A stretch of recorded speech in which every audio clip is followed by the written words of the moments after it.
Skin কেয়ারে সিরামের কাজটা কি? সিরাম আমার স্কিন কেয়ারে রাখা কতটা জরুরি? বেসিক স্কিন কেয়ার কিংবা অ্যাডভান্স লেভেলের স্কিন কেয়ারেও সিরামটা কি রাখতেই হবে কিনা তা নিয়ে আজকে ডিটেলে কথা বলবো। সিরাম আমাদের স্কিন লেয়ারের ভেতর পর্যন্ত পৌঁছায়। স্কিনে সিরাম খুব সহজেই অ্যাবজর্ব হয়ে যায়। সব ধরনের সিরাম কিন্তু সবার স্কিন টাইপের জন্য না, বা সব ধরনের সিরাম কিন্তু সবার জন্য না। স্পেসিফিক প্রবলেমের জন্য স্পেসিফিক সিরাম ব্যবহার করতে হয়। সিরামটাকে আমি ডক্টরি ভাষায় বলবো স্কিনের একটি মেডিসিনের মতো।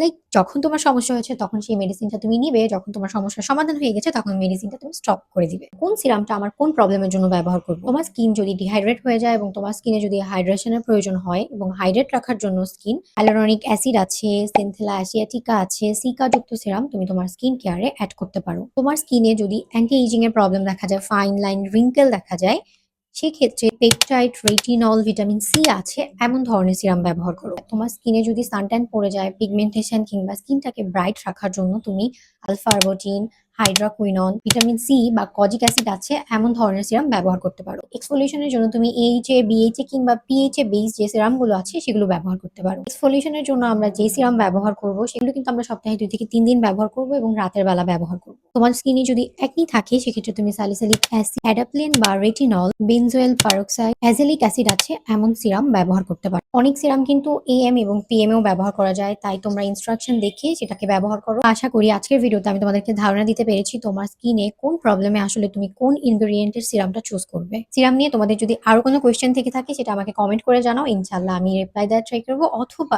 ইন ডিটেল একটা ভিডিও করার চেষ্টা করবো। আল্লাহ হাফেজ।